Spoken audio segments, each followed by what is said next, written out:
And I'd like to introduce to you Scott Fry, the Director of Workforce Development for Mid-America. Scott, thank you so much for joining us and for working on this panel and getting them together to share with our teachers and educators. Well, thank you, Delbo. I appreciate you and your entire team and all the work that you guys have put into this and keeping OEIP alive here in 2020 as we go through some unusual times, unfortunate times for sure.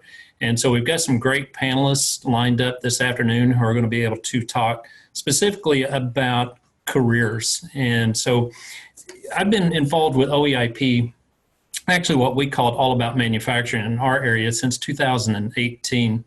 As a matter of fact, our educator camps and the OEIP educator camp started the same year, all started through a grant initiative out of Department of Commerce called Project Moves.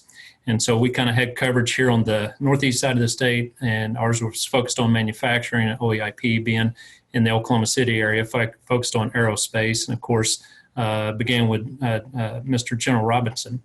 And so about 3 or 4 years ago, Gina had contacted us about joining up and bringing our efforts together, and thankfully we agreed to do that because it definitely enhanced what our experiences were or had been in the past.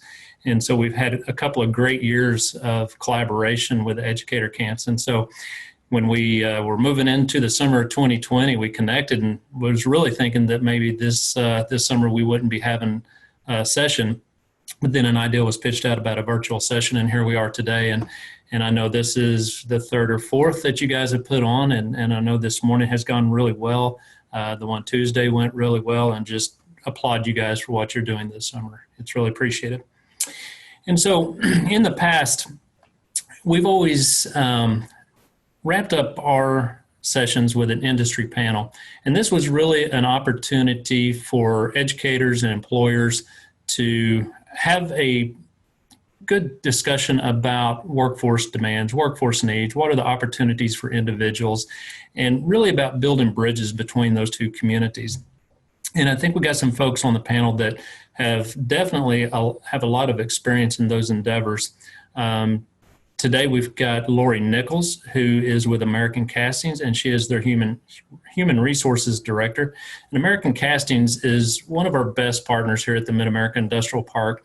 They're always by our side with our workforce development efforts, you know, whether that's a career fair, whether that's going out to schools, whatever it might be, building a new program. They're always at the table helping us figure the problems out and providing opportunities for individuals in our communities. And so I would like to stop right there and just give Lori a chance to talk about American Casting specifically and what your company does.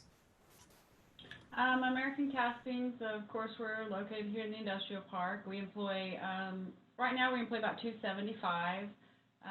We manufacture castings, raw castings that weigh anywhere from 90 pounds to 3,500 pounds. So we have a variety of general labor type employees to a lot of electrical, mechanical type employees. I have 5 different types of engineers in my plant. And of course, we have, environmental health and safety, a big variety of employee bases here that we look for. But we've been here since 2003 and still growing. Great. Thank you, Lori.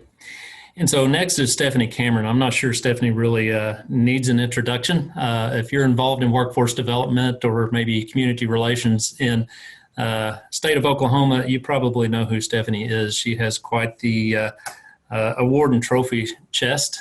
She's got lots of recognitions for her work, and she's done a fantastic job in a lot of areas, but has definitely been an advocate for manufacturing, the manufacturing industry sector and manufacturing careers. And so, Stephanie, would you like to take a minute and talk about Aeon and what you guys do? Sure. Thanks so much for having me, and thank you all for being educators. We appreciate you so much. I work for Aeon Manufacturing. We are headquartered in Tulsa. We manufacture commercial HVAC equipment, and so it may be things found on the City of Tulsa City Hall, the BOK Center, on school buildings. We have 3 locations. We are headquarters Tulsa, then we have Longview, Texas, and Parkville, Missouri. We employ about 2,500 individuals and growing. So excited to share more. Thank you, Stephanie. And finally, we have Laura Hunter. And Laura is the Executive Vice President for Chief Human Resources Officer for the Grand River Dam Authority, a fairly new position for Laura. Excited to have Laura in the community. And GRDA, again, like American Castings, is one of our strongest partners in so many ways, not only workforce development, but most certainly economic development. The two organizations have worked hand in hand, side by side for many decades, and have been very beneficial as we continue to develop the area and develop the local workforce. And so, Laura, you want to take a second and talk about GRDA? Sure, I'd be happy to, and thank you for the opportunity to come and speak about the organization and also around some of the needs that we have from a workforce perspective. I've been with the GRDA for about 8 months now, and I'm still, every day I feel like I'm learning something new. Our primary goal is for providing low cost and reliable energy for really the eastern part of Oklahoma. So as far west as Cushing, to the state line and beyond to the east. And we have about 600 employees, and they range pretty dramatically, the types of employees that we have, because, you know, we started with the development of the Pensacola Dam and the hydropower that's associated with that. But because of where it is and what it is, we employ anything from engineers to technicians to corporate functions, but we also have a whole series of staff that are focused on the health and well-being of the waterways, both in the scenic rivers of Oklahoma and also in the lakes that are in the eastern part of the state. So we have biologists and law enforcement that make sure that we keep everything safe, and also have linemen that are managing the transmission and distribution in our communities. And we also have power plants. So it's a pretty broad, sweeping set, I mean, in terms of the portfolio that we have from an energy perspective. To have hydro, the distribution, transmission, and the plants is pretty diverse for being a company the size we are. And thanks for letting us be here. And thank you for being here. That's great. So what I'd like to do now is really kind of, and all of you guys had kind of touched on it on your company introduction there about your workforce and what those needs are.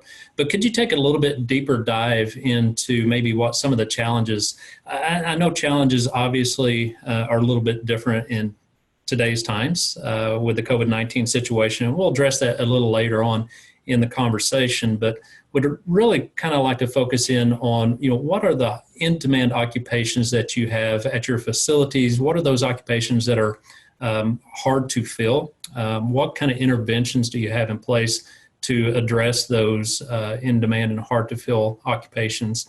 And then what is your outreach to the communities to kind of help try to fill the pipeline of those types of workers? And do you see opportunities for connections with the schools to help alleviate those issues? And we'll start in the same order. Lori, if you could start with that.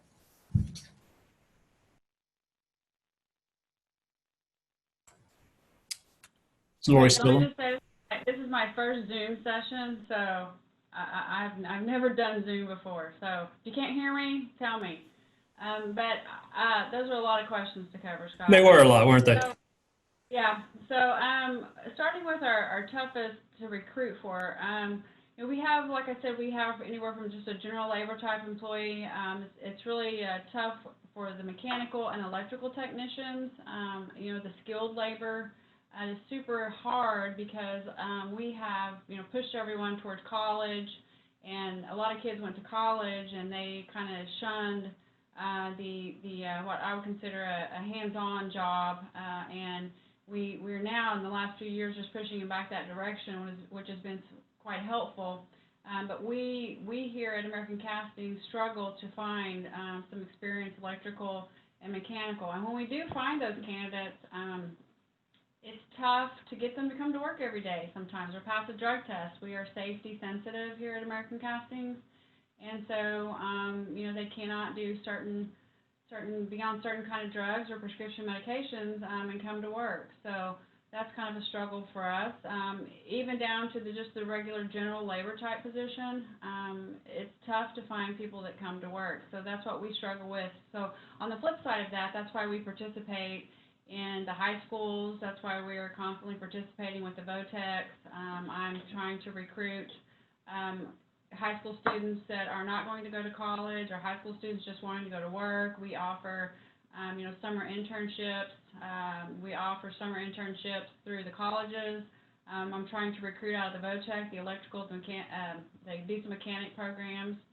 So that's why we're in there constantly and just trying to recruit these young folks. A lot of these kids grew up around here and they knew nothing about not only the industrial park, but of course American Castings and the opportunity and the money that can be made right here in their backyard.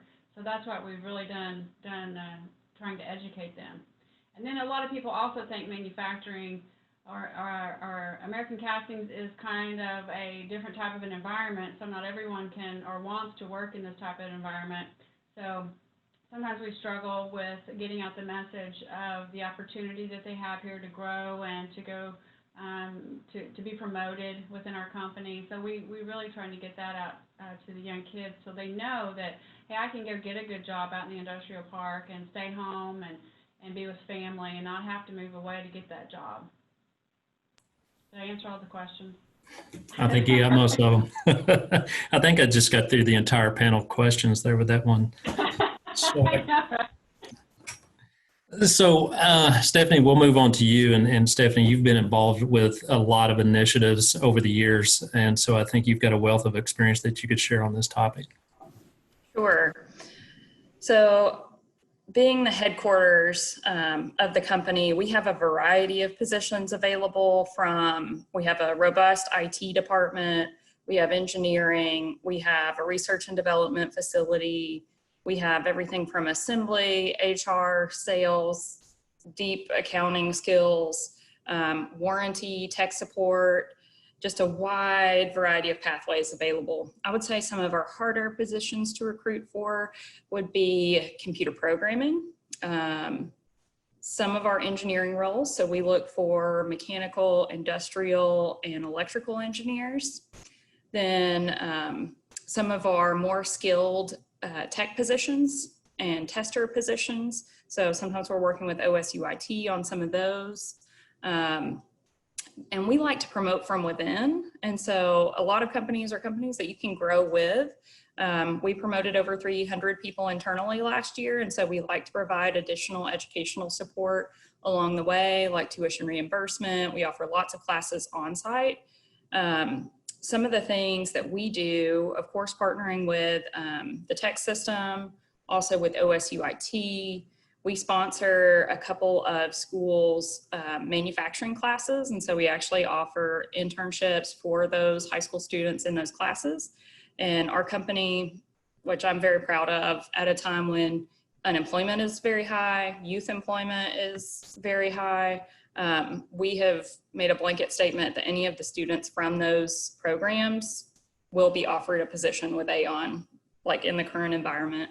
And I think being visible and being out in the community is definitely beneficial to employers right now. We want to have relationships with teachers.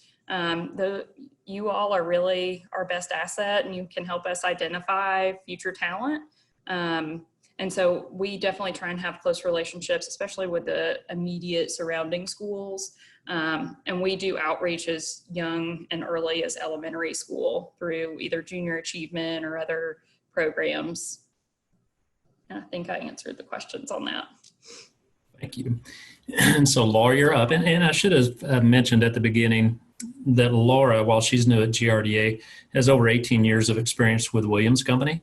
And so I'm sure a lot of what you speak to could also be drawn from your time with Williams. So Laura?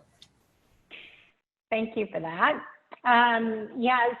So for us, just to dive deeper into kind of what our high demand roles are, we do have a lot of skilled workforce, and we have a lot of workforce that requires degrees. So we've got a little bit of both, I think, similar to the diversity that Stephanie was talking about with the workforce.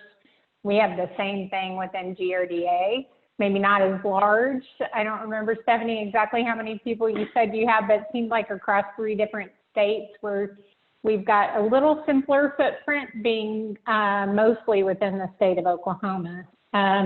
But we do have engineers and IT, network security. Those are all pretty high demand or challenging jobs to fill when it comes to those that require kind of a 4-year degree. We also have challenges around linemen.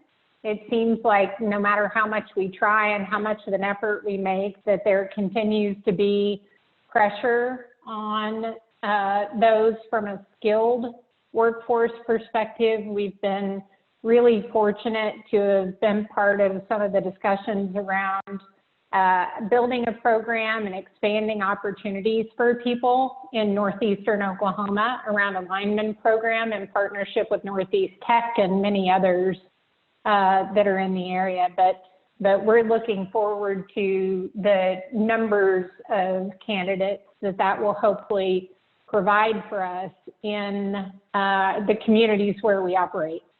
Because what we find is that there are just a couple of programs and they're not near Northeast Oklahoma.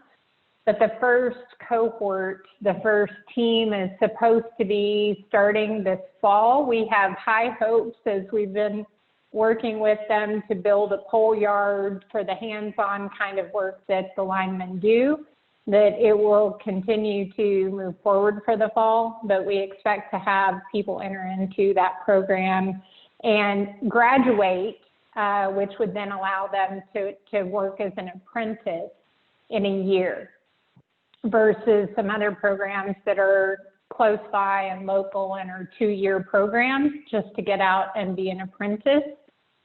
This will allow you to hit the ground running a little bit faster with continued development and on-the-job training. So we're pretty jazzed about that and how far it's come. In the last few months, we've been working with them to develop it. It's been a good way to come into the authority and also into the community work that's happening there.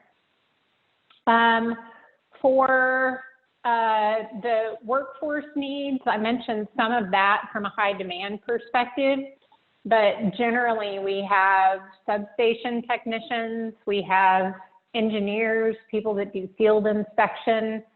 There are some also roles that are lower barrier for entry, that people that work on our brush crews to ensure that our right-of-way are cleared, and people who work in our properties department. A part of my crew takes responsibility for the scenic rivers area and are accountable for maintaining kind of the public access areas and things like that. So even with people that are getting out of high school and may not have developed a particular skill, we do have some of those roles that are available part of the authority. And to Stephanie's point, we're still hiring for those roles. Right now, even with some of the challenges, those are non-negotiable roles for us because somebody's got to mow the grass, somebody's got to make sure that the right-of-way is cleared to keep the power on. So we are in a position right now where we are going through a very thorough process before we add any additional hires, making sure that they are roles that are not negotiable right now. And we had a group of 5 that started just earlier this week. So they're continuing to come in, and it's good to see some normalcy in times that we're having right now. But we haven't stopped providing power, so we can't stop running the business. Some of the, I was trying to think of other questions that you had. I'm not sure that I covered them all, did I? I threw way too many at once. No, that was great, Laura. And you kind of led into where I wanted to go next. You brought up apprenticeships and internal training programs. And so for all of the panelists, I wanted to ask, are you currently have apprenticeship programs in place, or do you have internal training programs? I think, Lori, you'd mentioned up front that you had internal advancement opportunities. Stephanie, you'd alluded to the same, that you like to promote from within. Could you guys talk to those potentially apprenticeship programs if you have them, or those internal training programs that provide advancement opportunities for your employees? Yes, American Castings, we do have an apprenticeship program put into place. We currently have, I think, probably 5 people in that program right now. But you know, the great thing about American Castings is we are very good about hiring someone in at a low-level position. They come to work every day. They come on time. They show some initiative to be trained and trainable and want to learn. We can teach them to do anything. The hardest part for us is just getting them to come to work every day on time. And once they accomplish that, you know, we can promote them up. We post all of our jobs internally, and that includes supervisor positions. And so they do have a chance to bid on those. We have supervisor and training programs that we put them in internally to teach them about all the other departments. And then the hardest part about being a supervisor is, of course, supervising people. It's the people side of it. It's not the job, the technical side of it. And then we also just finished up a training program that we are teaching specifically to our machines here at American Castings and what they need to know about our machines. So we have several internal programs, some of them that they can leave here with the apprenticeship certification. Of course, I don't want them to leave here without apprenticeship certification. They need to stay here. But yeah, we have all those set up and put in place.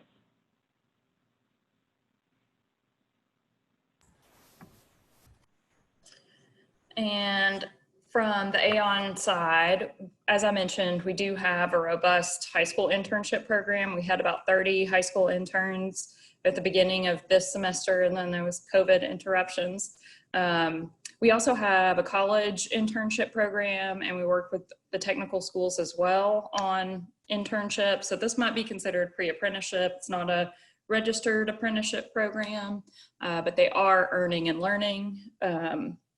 We provide onboarding training for all of our new hires, so we can take someone with pretty much 0 manufacturing experience, and through that onboarding, they at least become familiar with the tools, the terminology, and they may be going into positions like assembly or wiring. And then we have like brazing, some of the more advanced positions that they can move up into. We offer 608 refrigeration classes on site. We offer English as a second language on site, Spanish on site. We also have a frontline leadership program, which is done in conjunction with Tulsa Tech. And that is for the new individuals who we are promoting to supervisors. They've done well in one role, but they need a little extra coaching to become good managers and supervisors. And then we offer various education opportunities throughout, like lean training. We've done that on site. And then we offer tuition reimbursement.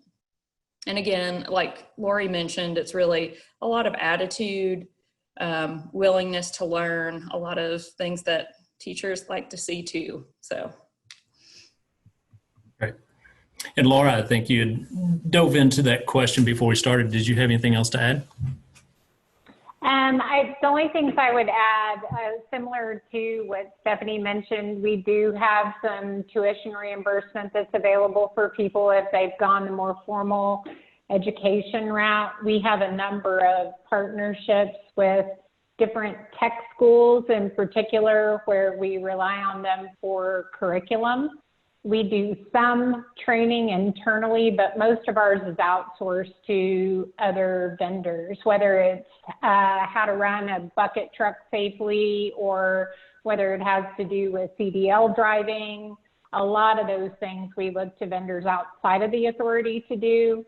There are some things that we do internally where our people are certified to do it. A couple of our officers are certified to do some cleat training, so they're able to do swift water rescue internally and things like that. So we've got a pretty good mix of where we're doing things for ourselves and relying on others, both from a tech school perspective, from a university perspective, and sometimes just small mom and pop vendors that have a niche for, you know, training somebody how to get their CDL. So it's kind of a variety from a training perspective.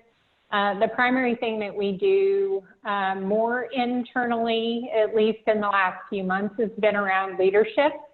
And we have supervisor roundtables and things like that to keep people in their leadership and supervisory skills fresh.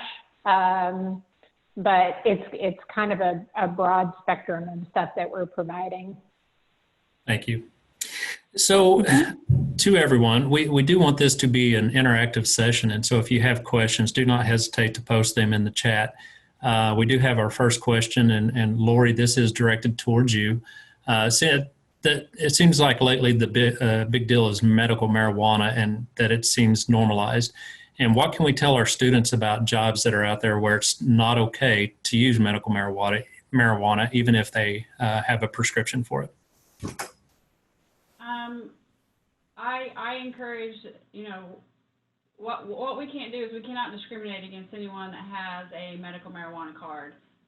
So where we get, due to our safety sensitive jobs, that allows us to terminate or to not employ someone, an applicant who fails a drug test, even if they have a medical marijuana card. I am not required to hire them if they are going into a safety sensitive job. And then if they do not pass a drug test and they are in a safety sensitive job, they can be terminated for that, even with a medical marijuana card. But I'm not going to tell you that that is not a sticky subject, because it is. And it's really, really hard to tell the younger generation that it's not okay, because they've been led to believe that it's just like drinking alcohol and that it's fine. Here at American Castings, I will tell you this, 99, 98% of our drug testing, when they come back for THC, they do not have a medical marijuana card.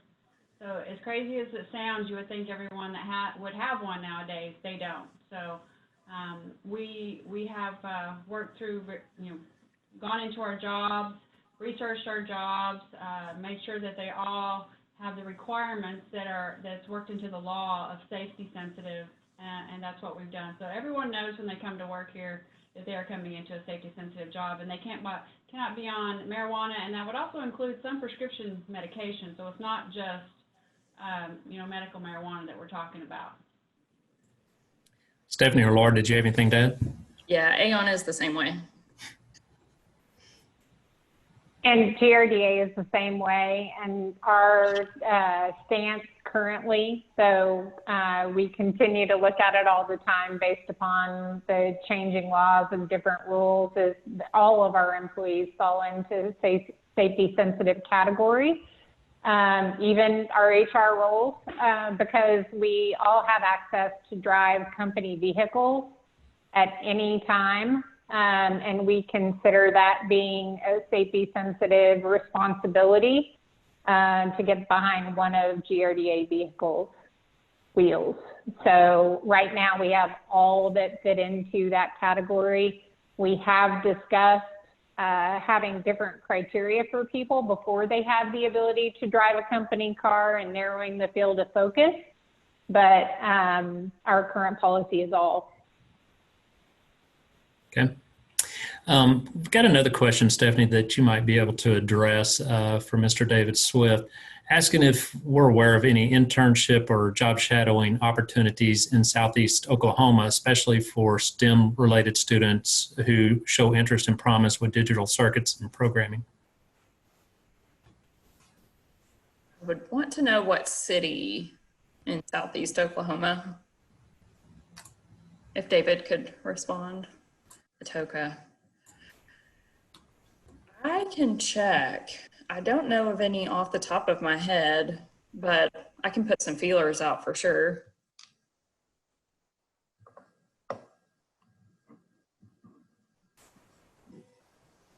David, would Durant be too far for some of your kids? Or McAllister?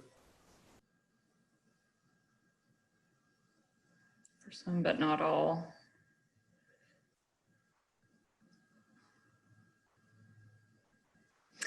Okay. So again, jumping into recruitment and retention. So we know at least locally, recruitment can be a bit of a challenge.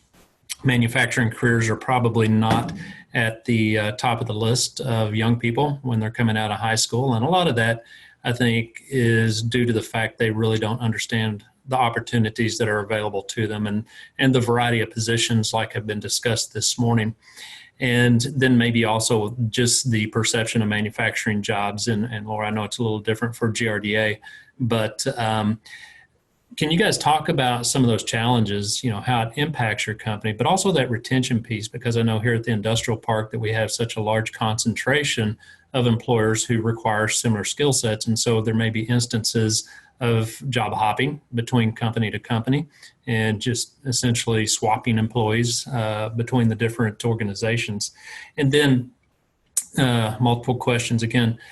What are some unique recruiting methods that you've deployed over the years that have been successful? I'll go first. I'm getting a fax, so hopefully y'all can hear me. American Castings participates in the job shadowing program at Pryor High School. We also participate in Locust Grove and Shodo. So they have some sort of a job shadowing program with their seniors. I participate in that. American Castings also participates in that. We have certain jobs, obviously, they can't go out and do due to the nature of our company, but we try to fit them. We've had some engineering, some automation engineering, some accounting, some human resources, some safety, and some IT students out here. And it's funny because that program is really amazing because they come out, we have some kids that come out and they wanted to do IT. They were with our IT person for about 3 weeks and they decided they did not want to do IT anymore. And so we moved them into a different location and to our automation engineering portion, and that student graduated high school and went to OSU IT. So it was really amazing to see it work, the program work. So we use that as in a lot of recruiting for the younger students. We use social media a lot. You know, that's been a challenge for us because, for one, I'm not the most savviest social media star ever, and you really almost have to have a social media team to do it right. You know, because the young kids, 30 and below, they're not. Facebook is for old people. That's what they told us. And Facebook is the much easier route to advertise on. Instagram, we use Instagram, we use Twitter. That's just not as easy to advertise on. But we found that just going face to face and being with these students and just opening up our doors has really been the best recruitment tool we can offer, and it helps us.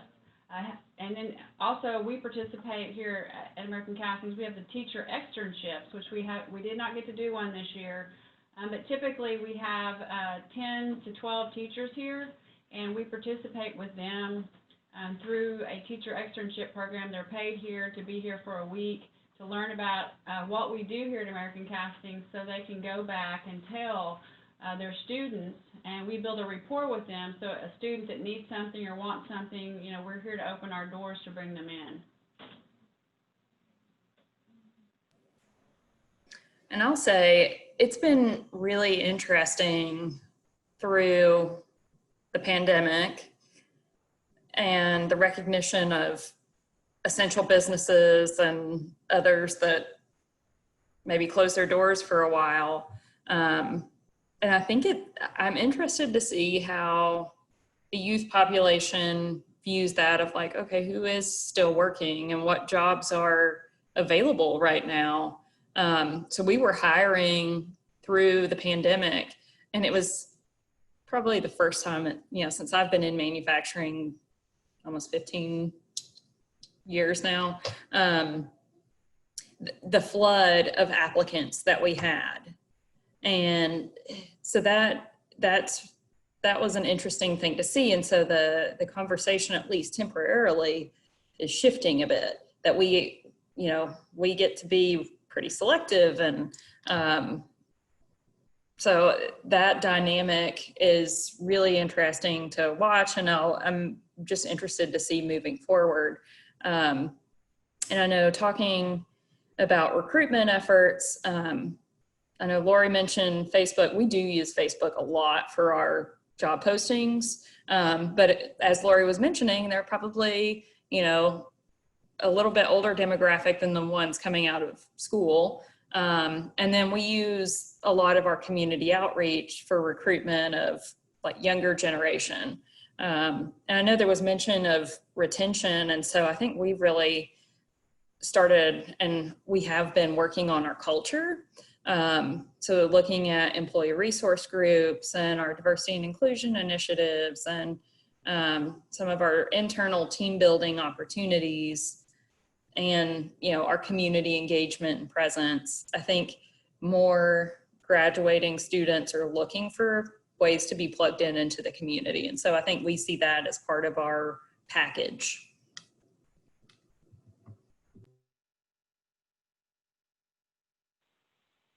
And I would say, I think it probably I would be an echo for both Lori and for Stephanie on many of those fronts. I would say that we are just embarking on some culture work and culture focus, which I'm pretty excited about.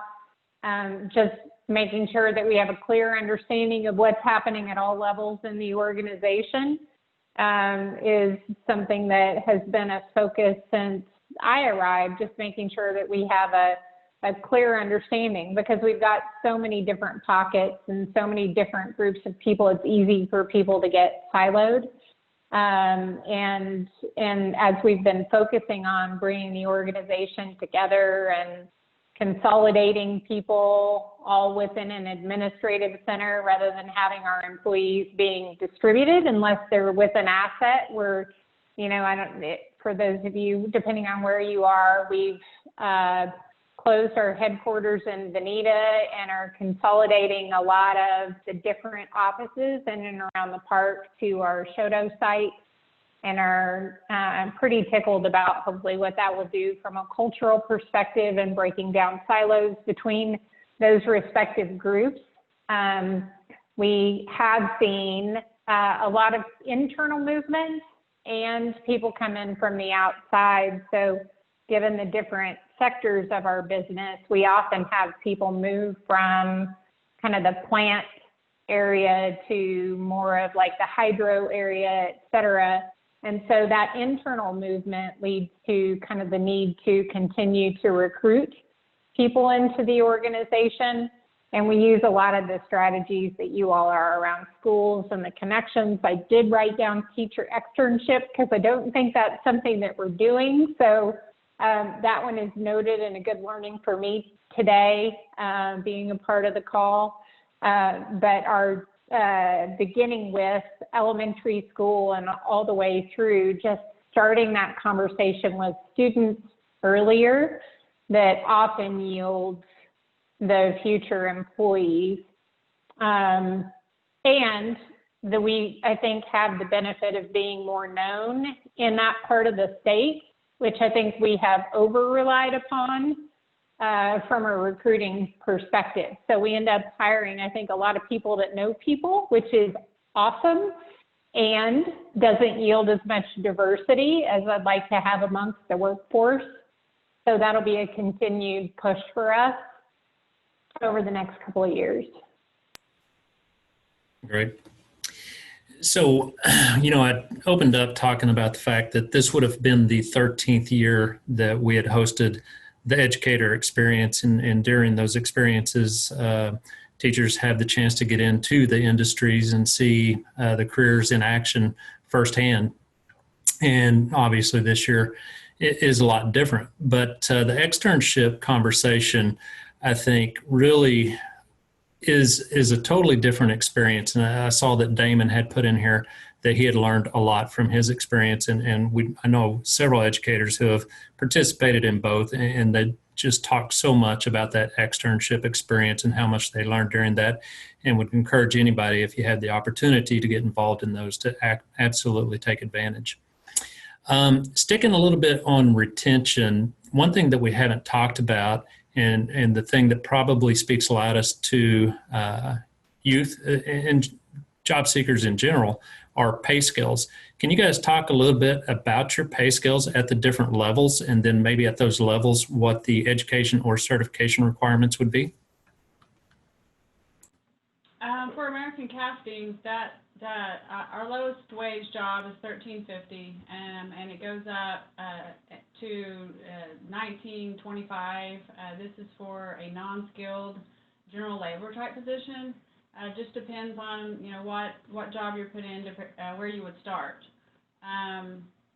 We have our maintenance, what I call maintenance, is electrical, mechanical, a skilled trade, which is very hard to find nowadays. They top out at $26 an hour. And then we also have $1 an hour attendance incentive. So we pay them to come to work an extra $1 an hour. So it's crazy how that may sound. So we found that what we were doing is we were just increasing our top out rates. And then a few years ago, we decided, hey, we are still rewarding the people that don't come to work. It's what we're doing. So we decided for the last few years that we did not increase our top out wages. We're increasing the attendance incentive. So we're going to look at increasing that again for the fall. They get an extra $1 an hour to come to work. That's crazy as it sounds. And then we also have leadership roles that they earn extra money. We have shift differentials that they earn extra money. But the biggest challenge for me is just recruiting in. It's not necessarily just skilled labor. It can be just a general labor position because, as shocking as it sounds, I know the teachers get it because they don't come to class either.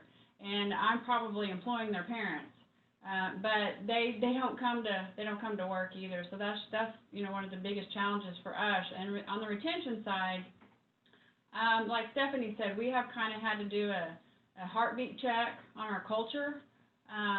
Kind of take a step back, and we think we have it right, but so we've done some things here to kind of let our employees know that this is a family, and we do want them to be here. We work with them like crazy on personal stuff. So we are involved in their life if they want us to be, and to help them, whether it's with doctor's appointments, with daycare.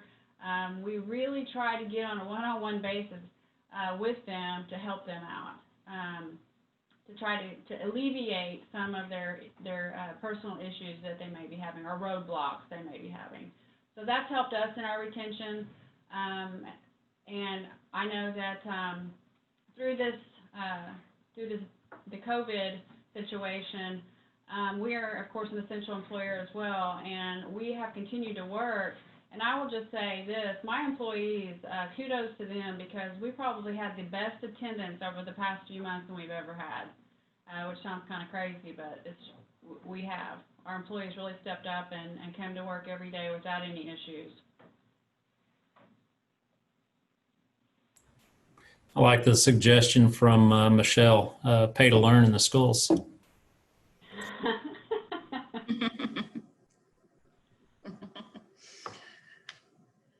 And from the Aeon side, so walking in off the street, zero experience, you'll start at $12.82. We offer shift differentials, and of course our pay scale rises from there depending on your position. We also have a profit sharing model, so we're publicly traded. Our last quarterly profit sharing amount was $1,680. So that gets everyone up to about $15 an hour if they get all 4 quarters. We also do a health savings account match at 175% match. We have our 401k is also 175% match. And then we also have equity available in the company after a certain amount of service.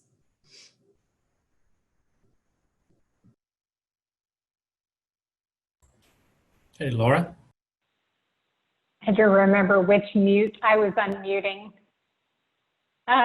So for us, our wages for the technicians, they range depending on the type of skill to the level.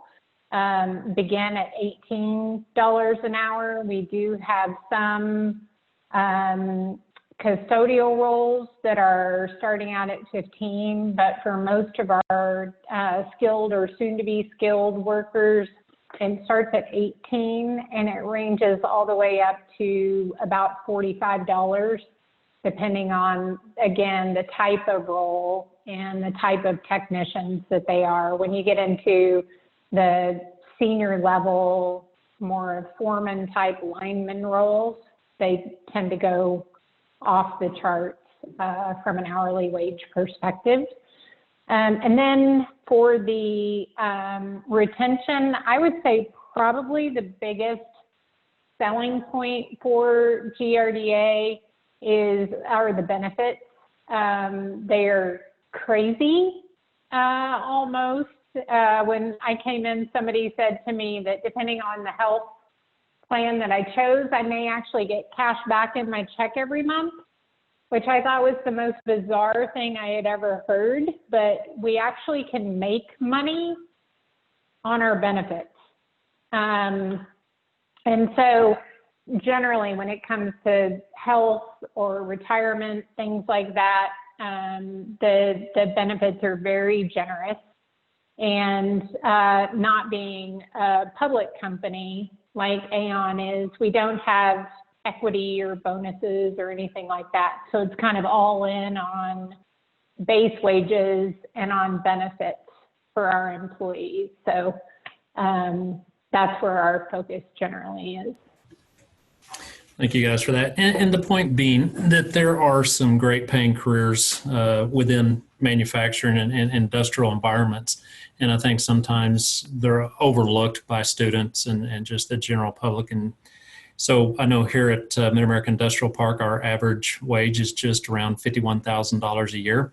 As Laura talked about, great benefits. As a matter of fact, in our nation, manufacturing ranks second in pay and benefits. And so again, I just feel like that these types of careers are not at the forefront of individuals when they're thinking about their pathway into the future. So we've got just a few minutes left. And so what I'd like to do is open this up to both groups and get some dialogue going here to talk about maybe suggestions or ideas how the private sector and the public sector could partner in working towards advocating for these types of careers, informing students about those opportunities, both career pathways and educational pathways. And so panelists, if you would start with maybe some ideas you have, but also with the participants, would love to get some dialogue going here between the two groups. Well, I'll start. I just wanted to throw out that American Castings is always willing to come to your classroom. We participate in Third Graders Go to Work. We participate in mock interviews with students. We do applications, help them complete applications. We are willing to bring engineers to your classroom. We have what's called a foundry in a box, which is kind of a very small scale as to how to make a casting. So we are willing to bring that to the small children definitely love that. But I'm also, my doors are always open to teachers to do plant tours. So, we haven't started, of course, doing anything as far as visitors yet, but maybe in the fall, we will be open up to having visitors and this virus will move on down the road. But we are more than happy to offer students to come in, and sometimes the teachers want to see something specific, like we have a chemistry lab so they can go in there and do a project. So we have projects that can be done. Automation engineering, they can show different types of projects that they've worked with OSUIT and the BOTEC as well. So. And like Lori, we're always open to tours and things. I know, so I participate with the National Manufacturing Institute, and they've had conversations around Manufacturing Day and potentially more virtual opportunities. And I know we're at least halfway looking at a 3D mapping opportunity, at least maybe in our innovation center. And so it's like gamifying a tour. And I'm like, that would just be super cool. And they can capture little videos of sharing what these career paths are and some of that. And they would be using like the Google Cardboard to be able to look at everything and kind of touch. But I think the more exposure opportunities for students to just be able to visually see what manufacturing is and get some kind of glimpse, the better off we'll all be, so they can say, oh, I kind of like that, or this really isn't for me. And you all are our partners in that. And so, we welcome you. Talking about the teacher externships, we also host teacher externs, and I think that's a great opportunity to build relationships. And then I know this summer we're going to have one of our teacher externs kind of look at the activities that we do with students. So we do like an HVAC assembly, like a little kit. And so I think you guys know more about curriculum building and some of those things. And so I think that's a great idea. So for the other employers looking to host teacher externs, maybe that's another thing to look at. So for us, we historically have done a lot of tours and a lot of support for the CAP programs locally, and have created opportunities for students to come into our environment. We do a lot of tours at the dam, and have the opportunity for education there. It's a pretty amazing sight to see. If you all haven't done it, I highly recommend it. It's one of the most beautiful places that you can go, and the architecture is amazing, and just the environment itself is good to see, kind of the variety that exists in the space, the energy space. The other thing that we've been working on as an industry has been on getting the approval for the 17th career cluster, which is energy within the state of Oklahoma. So that was something that we did. It was a couple of months after I started with GRDA. We were working on kind of a consortium of different energy companies. Scott, to your comment earlier, having come from Williams, it was something that we had kind of in the pipeline, for lack of a better term, for a while, just getting the focus on the industry itself, knowing that the sooner students start hearing about it as an option, the better. And it was a little befuddling to me that energy plays such a strong role in the economy of Oklahoma, and it was not represented anywhere. It wasn't sitting next to aerospace. It wasn't sitting next to agriculture. The only way we existed was through all of the different functions and roles that people play, like IT or HR or other things. And so where people heard about the energy industry was in agriculture and things like that, which didn't totally make sense. So the governor signed that proclamation. There's been a group that's been working on how we ensure that we have the same information and materials that exist for the other career clusters, so that it puts those tools into all of your hands to be able to continue to support energy from a career cluster perspective. So that's been, it's been pretty exciting to be involved in, and seeing that energy is getting some airplay with our students, so that hopefully they'll be able to continue with building and sustaining the energy industry in the state. So there's a conversation going on in the chat box about virtual tours, and it looks like Lori's actually offered up a virtual tour, which obviously is a great alternative during the COVID-19 situation, but also maybe a solution in getting young people into these environments, because one of the challenges I know that we all have is getting students under the age of 18 into some of the environments because of the liability factor. So I was going to mention that Mid-America Industrial Park, we do have a YouTube page. It's called Mid-America Delivers. We've got a couple dozen videos that are posted on that YouTube page. Some of those are focused on the industries in the park. Some of those are focused on careers at the park. And a new program that we just launched this past year was in partnership with RSU TV. We worked with 5 of our schools on a pilot project where these students went into these industries. They interviewed workers at these industries, and they edited a video. So it's kind of a promotional video to advocate for these types of careers and communicate these opportunities back at their school districts, which we thought was very cool. American Castings and GRDA both participated in that program.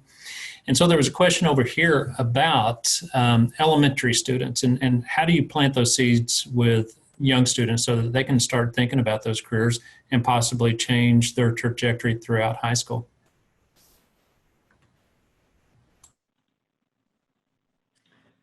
I think. No, go ahead, Stephanie. Okay. So in some of the companies that can allow younger students, like their eyes light up. Like I'd taken some like 3rd to 5th graders out to different manufacturing facilities. And I mean, they were in awe where, you know, sometimes when you get middle school to high school, they don't pay as much attention as some of the teachers know this.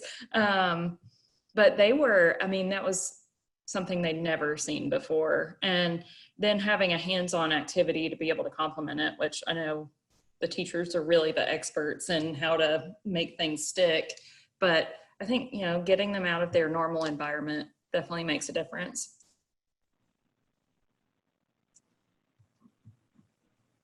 I agree with what Stephanie said. You know, I can do a virtual tour, but it's definitely not the same that when you come out and you see everything in action. We do participate. 3rd graders go to work, and it's you know, we have 4 sections that they can go to, and they love you know, seeing the metal. They love seeing they make things in the sand. They make their own little castings. So it's really cool to watch them. And I know at that age, I'm not sure that they can put it all together how it's made. But I just think that we need to get them interacting, and then hopefully their parents also understand and can point them in different directions and realize that manufacturing, you can go get a bachelor's degree and work in manufacturing, because we have, you know, 30 plus bachelor's degree and several master's degrees that work here. But you don't have to have that, and you can still make a very good salary and you know, be promoted within. And I'll say, I think both for American Castings and for GRDA, if you ever have a chance to go on those tours, they are really cool. It's like an indoor volcano, and then where all the energy comes from, it's awesome. Yeah. And I don't have anything else to add besides what they shared. Okay, great. Well, we have come to the end of our time and want to thank our panelists, and so maybe a virtual round of applause for them spending time with us this afternoon. And again, to all of the Career Tech staff that has made this virtual OEIP session possible this summer. Really appreciate everybody. You bet. And Scott, thank you so much. Thank you, Mid-America, Northeast Tech, Rogers State, Scott, Tanya, Nate, and Liberty. We really do appreciate you guys working with us and your guidance and your leadership and your expertise in putting all this together. You guys are great. You did a great job, and we look forward to working with you even more. We appreciate everything that you do for us.